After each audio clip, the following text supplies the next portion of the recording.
नमस्कार दोस्तों। आज मैं एक ऐसा मुद्दा लेके आया हूं जो हर आम व्यक्ति के जीवन से जुड़ा हुआ मुद्दा है।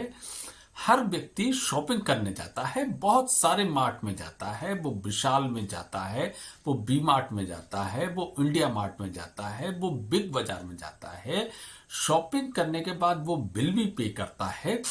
क्या कभी बिल पे करने के बाद उसने उस बिल को कभी चेक करा है? क्या जो डिस्काउंट मार्ट के अंदर दिया गया है वो उसमें डिस्काउंट ठीक ठाक लगा है, नहीं लगा है, या मैंने जितने का सामान लिया है क्या उतने ही पैसे इसमें जुड़े हुए हैं? कहीं ऐसा तो नहीं जो उन्होंने एमआरपी वहां पर लिखी हुई है उस एमआरपी के बाद टैक्स इंक्लूड करा गया है? ये बहुत सारी ऐसी चीजें हैं जो मैं आज दूध का दूध और पानी का पानी कर दूंगा। आप मेरा एक बार वीडियो देख लेना, आपको खुद हैरानी होगी कि किस तरीके की चीजें कई बार आपके साथ में हो जाती हैं। मैं सबके लिए नहीं कह रहा हूं ये बात, लेकिन हाँ, अगर आप बिल चेक करना शुरू कर देंगे तो आप भी ये सब जानना शुरू कर देंगे। मैं विद प्रूफ ये चीज दिखाऊंगा। तो चलिए शुरू करते हैं वीडियो। नमस्कार मेरे प्यारे दोस्तों, दिल से जवा तक चैनल के माध्यम से मैं एक ऐसा ज्वलंत मुद्दा आपके सामने लेके आया हूं जो हर आम व्यक्ति से जुड़ा हुआ मुद्दा है। क्योंकि हर व्यक्ति शॉपिंग करता है, हर व्यक्ति अपने घर में कुछ ना कुछ लेने के लिए बाजार में जाता है। और तो जब बाजार जाता है तो आज बहुत सारे मार्ट खुल चुके हैं। विशाल है, इंडिया मार्ट है, माई मार्ट है, बी मार्ट है, इस तरीके के तमाम ढेरों सारे मार्ट हर शहर में लगभग खुल चुके हैं। तो व्यक्ति जब अंदर एंटर करता है तो बहुत सारी स्कीमों की भरमार होती है उस मार्ट के अंदर। किसी पर 40% ऑफ है, किसी पर 20% ऑफ है, तो किसी पे 35% ऑफ है। इस तरीके की बहुत सारी स्कीमें अंदर होती हैं।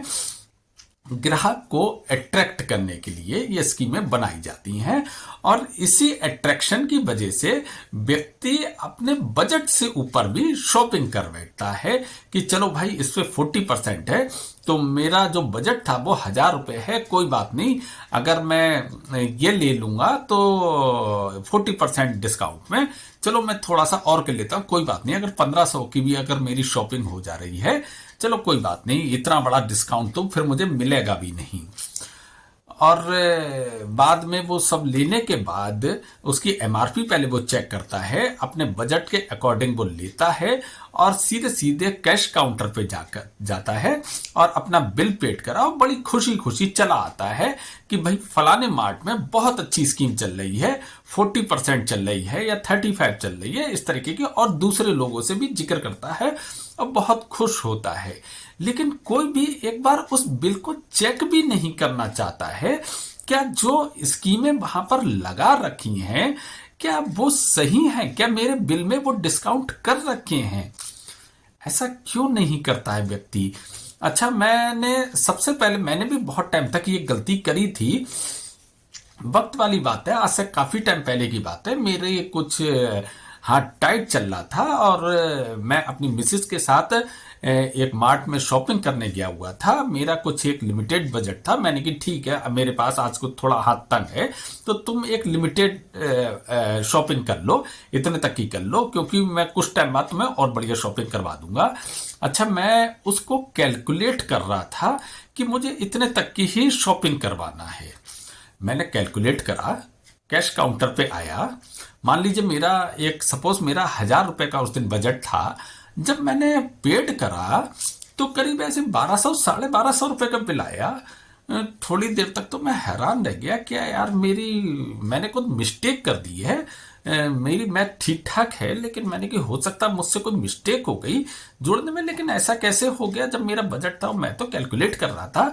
फिर मैंने अपनी मिसेज से वो बिल मांगा और मैं बिल को ठीक ध्यान पूर्वक देखने लगा। जब मैंने उस बिल को ध्यान से देखा तो जिस पे 40% डिस्काउंट था उस पे 20% लगा हुआ था, किसी पे 20% डिस्काउंट लगा था तो उस पे डिस्काउंट था ही नहीं। और हैरानी की बात तो मुझे तब हुई जो एमआरपी वहां पर थी, एमआरपी के बाद टैक्स जुड़ा हुआ था, जबकि एमआरपी की जो फुल फॉर्म होती है वो मैक्सिमम रिटेल प्राइस होती है, यानी जितने भी जो टैक्स इंक्लूड होते हैं वो एमआरपी से पहले सारे टैक्स लग चुके होते हैं। ये गवर्नमेंट का नियम है कि एमआरपी के बाद कोई भी टैक्स नहीं लग सकता, जितने भी, चाहे वो जीएसटी हो या किसी भी तरीके के जो टैक्स होते हैं वो एमआरपी से पहले इंक्लूड होते हैं। तो उस बिल को जब मैं कैश काउंटर पे लेके पहुंचा और मैंने पहले तो उस डिस्काउंट के बारे में पूछा, तो कैश काउंटर वाले ने बड़ी ही चालाकी से, बहुत ही चालाकी से कहा कि नहीं साहब, ऐसा तो कोई डिस्काउंट नहीं चल रहा है। तो फिर मैंने कि नहीं, वहां पर लगा है, आप मेरे साथ चलिए, आप देख लीजिए अगर वहां पर है। तो उसने कहा ठीक है, अगर आपको ऐसा कुछ है भी तो आप मैनेजर से हमारे मिलिए, मैनेजर रूम में चले जाइए, आप वहां बात कर लीजिए। जब मैं मैनेजर रूम में गया तो उन्होंने भी वही क्वेश्चन करा, नहीं ऐसा तो कोई डिस्काउंट है नहीं हमारे यहाँ। तो मैंने कहा आप जाइए, आप चेक करवा लीजिए। तो फिर दूसरे लड़के से वो पूछते हैं क्या ऐसा है, क्या वहां पर डिस्काउंट चला? तो दूसरा लड़का हाँ में उनका सर हिला देता है और वो कहते हैं कि चलिए ठीक है, मैं फिलहाल अब जब लगा है तो फिर मुझे तो डिस्काउंट देना होगा, और वो डिस्काउंट ओके कर देते हैं। अच्छा, ये डिस्काउंट, ये आपने एक चालाकी इसमें नहीं देखी, ये एक चालाकी थी कैश, उन्हें कैश काउंटर वाले को भी पता होता है कि वहां पर ये लगा हुआ है। लेकिन अगर वो मेरी बात वहीं पर मान लेता तो जो रो में जो दूसरे लोग भी खड़े हुए हैं वो भी कहीं अपना बिल चेक करने लगते और उन्हें इस चीज का एहसास होता कि यार ऐसा है क्या, यार डिस्काउंट ही, यार ये तो ग्राहक का ठीक ठीक निकला, ये तो कह रहा था कि डिस्काउंट लगा, वहां पे लिखा था और हमारे बिल में नहीं है, और यार कहीं हमारे में भी तो ऐसा नहीं है। उसने उन लोगों को भ्रम में डालने के लिए मुझसे ज्यादा बहस ना करके किसी अपने मैनेजर के ऊपर ट्रांसफर कर दी वो बात। मैनेजर ने बहुत ही स्मार्टली तरीके से, क्योंकि कुछ लोग होते हैं 95% लोग बिल चेक नहीं करते हैं, 5% में कुछ लोग मेरे जैसे अगर आ जाते हैं तो वो बहुत ही स्मार्टली तरीके से उसे एक्सेप्ट करके, बंद रूम में एक्सेप्ट करके और उसे ओके कर देते हैं। अच्छा, फिर जब उन्होंने उसे ओके कर दिया तो फिर मैंने उनसे कहा एक बात बताइए, इस पे जब ये एमआरपी है, आपने एमआरपी के बाद टैक्स क्यों लगाया? लेकिन नहीं साहब, इस पे तो 18% जीएसटी होती है, इस पे तो 12% जीएसटी होती है, तो ये तो हमारा पक्का बिल है तो देना होता है। मैंने उनसे सीधे कहा एमआरपी से पहले सारे टैक्स इंक्लूड होते हैं, एमआरपी के बाद कोई टैक्स नहीं लगता है। मान लीजिए अगर कोई 100 रुपए की चीज है और अगर आप और उस पर 18% जीएसटी है, तो आपको पहले उसमें से बेसिक प्राइस पे बिल बनाना होगा, यानी आपको 18% लेस करके आपको वो चीज लिखना होगी, और फिर नीचे टोटल इस तरीके के कई मैंने प्रोडक्ट 18% के लिए आपने वो 18% लेस करके बिल बनाया, और नीचे ग्रैंड टोटल में आपको 18% इंक्लूड करके उसका अमाउंट और उस प्राइस का अमाउंट उस एमआरपी के बराबर आ जाना चाहिए, तब वो चीज है। लेकिन आप एमआरपी के बाद आप टैक्स ले रहे हो, ये कौन से अर्थशास्त्र का नियम हो गया, ये कौन सा नियम हो गया हमारे देश में जो हमें पता ही नहीं है और आप लोगों को पता हो गया। उन्होंने मुझसे बहस करी, जब उन्होंने देखा कि ये थोड़ा समझदार व्यक्ति है तो उन्होंने उस चीज को भी कर दिया कि देखिए भाई साहब है नहीं, लेकिन मैं अपने ग्राहक को खराब नहीं करना चाहता, मैं इसलिए आपका कर रहा हूं, लेकिन आप गलत बोल रहे हो। जबकि मैं पढ़ा लिखा व्यक्ति हूं, मैं गलत नहीं बोल रहा हूं, ये आप भी खुद डिसाइड करना क्या मैं गलत था, ये आप डिसाइड करेंगे। बहुत सारे वीडियो मेरे जो टैक्स का ज्ञान रखते हैं वो भी शायद मुझे कमेंट्स करके बता दें क्या मैं गलत था या वो गलत था, और अगर मैं गलत था तो उन्होंने मेरी ये बात क्यों मान ली। तो चलिए साहब, उस दिन मैंने पकड़ा, मैंने कही हो सकता है कोई बाई मिस्टेक, कभी कभी होता है, कोई स्टाफ होता है, कुछ उनसे बाई मिस्टेक हो गया या वो टैग जो डिस्काउंट का था वो गलत लग गया होगा, मैंने उस बात को कर दिया। लेकिन ये बात मेरे मन में बैठ गई कि इस बिल को चेक करना चाहिए। मैं कई और दूसरे मार्ट में भी गया, मैं बिल चेक करने लगा, फिर मेरे सामने ये एक के बाद एक इस तरीके की मेरे सामने 10 बार मैं गिनती करने लगा कि किस तरह घटनाएं आती हैं। कई अलग अलग मार्ट में भी हुआ। जब मैंने डिस्काउंट चेक करा तो कई ऐसे बिल थे जिसमें 1 रुपए का भी डिस्काउंट नहीं था। अच्छा, व्यक्ति शॉपिंग करता है तो ज्यादातर आपने देखा कि वो एक चीज की शॉपिंग नहीं करता, बहुत सारी चीजें ले लेता है। वो कपड़े भी उसने ले लिए, वो उसने शैम्पू भी ले लिया, वो उसने साबुन भी ले लिया, वो उसने नमकीन भी ले ली, बहुत सारी चीजें, मल्टीपल तरीके की वो चीजें ले लेता है। फिर उसे याद भी नहीं रह जाता है कि फलानी चीज पे कितना डिस्काउंट था, उस पर कितना डिस्काउंट था, और वो सीधे कैश काउंटर पे आके सीधे बिल की डिमांड करता है। मतलब अपने पैसे पूछता है कि कितने पैसे हुए, इतने पैसे हुए, और वो ये मान के चलता है कि जो डिस्काउंट था वो इसमें लगा हुआ होगा, और सीधे से वो अपने मन में बैठा लेता है कि बहुत बढ़िया, यहाँ पे तो डील बहुत अच्छी चल रही है, बहुत अच्छे डिस्काउंट चल रहे हैं, चलो आज हमने बहुत अच्छा करा कि इस मार्ट में आकर हमने अपने बारे न्यारे कर लिए। अच्छा हुआ हम मार्केट में शॉप पर नहीं गए, अगर हम आज इस डिपार्टमेंटल स्टोर पे नहीं आए होते तो शायद इस स्कीम से हम चूक जाते।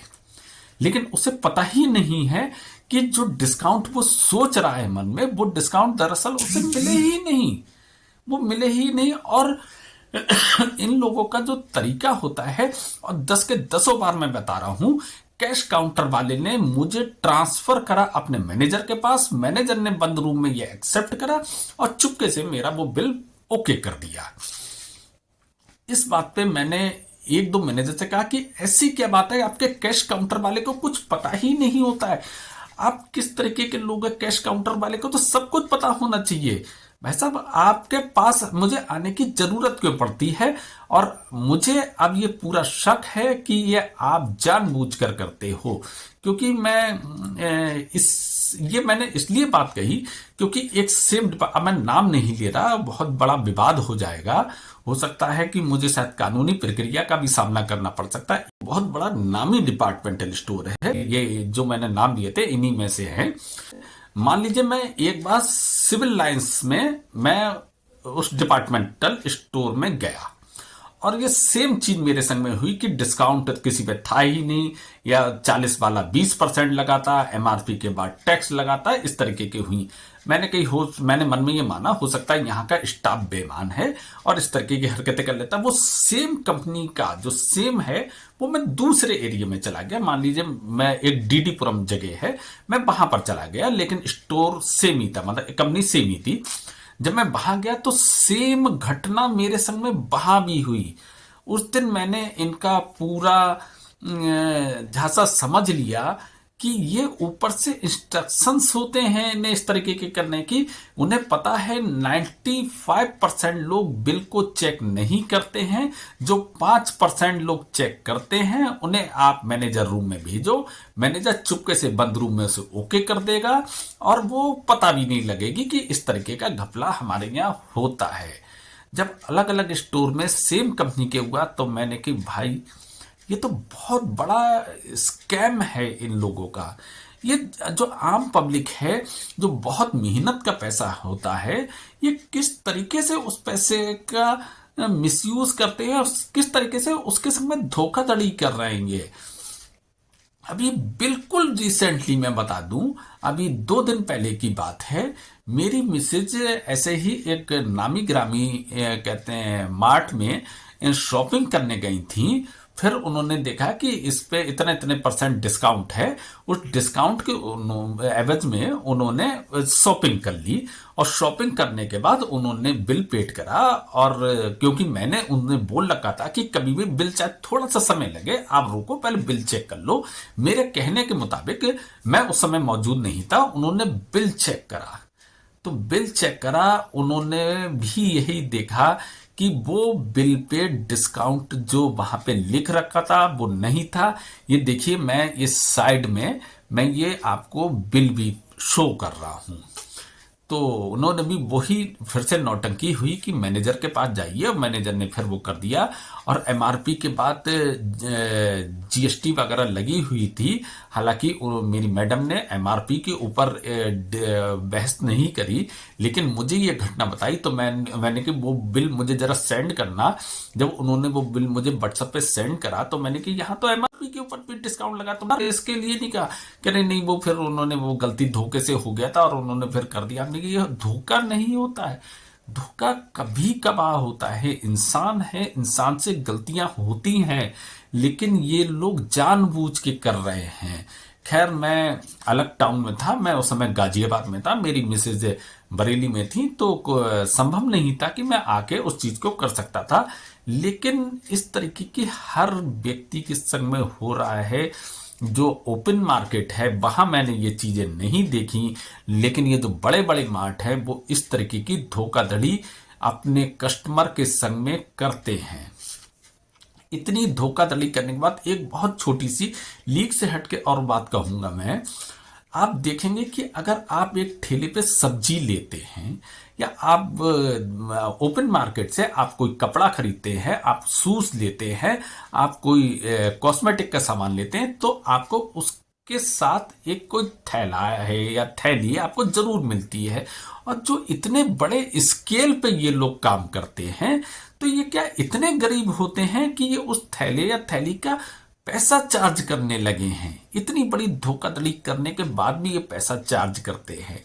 बहुत शर्मनाक बात है वैसे इस तरीके की चीजों का। भाई हम आपके कस्टमर हैं, हमने आपसे सामान लिया है, आपने उस सामान को रखने के लिए एक वस्तु के तौर पे एक थैली दे दी या एक थैला दे दिया, आप उसके पैसे चार्ज करते हैं, आप उसके पैसे मांगते हो कि आप ये लेंगे या नहीं लेंगे।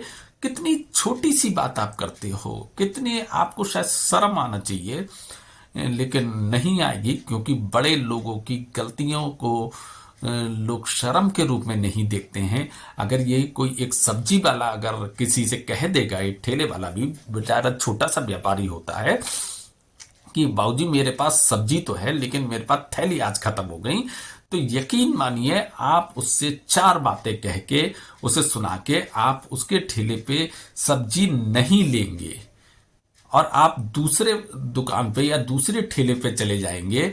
जबकि आप इन डिपार्टमेंटल स्टोर वालों से एक बार पूछ भी नहीं पाते हैं कि भाई साहब आप इतने बड़े लेवल पे काम कर रहे हो, इसकी कितनी सी कॉस्ट आएगी, 2 रुपए होगी, 3 रुपए होगी, मैंने आपके यहाँ से 4,000 रुपए की शॉपिंग करी, 5,000 रुपए की शॉपिंग करी, तो आप उसके एवज में क्या आप 4-5 रुपए की चीज भी आप नहीं दे सकते, जिसका मेरा कोई यूज भी नहीं है, केवल उसमें रख के मुझे अपने घर तक लेके जाना है सुविधाजनक तरीके से।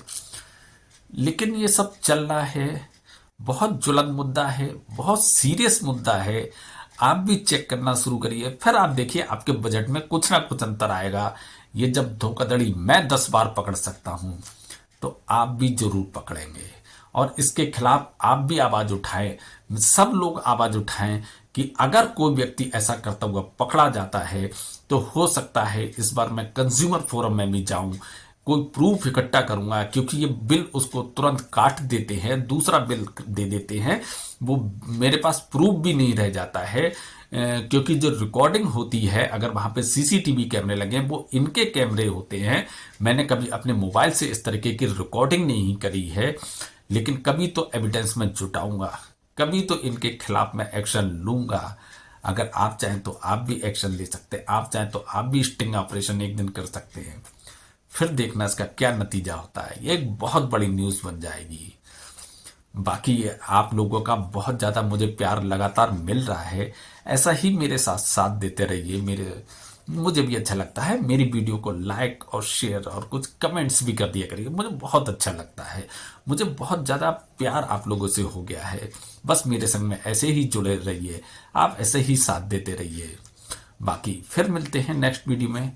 Thank you very much. नमस्ते।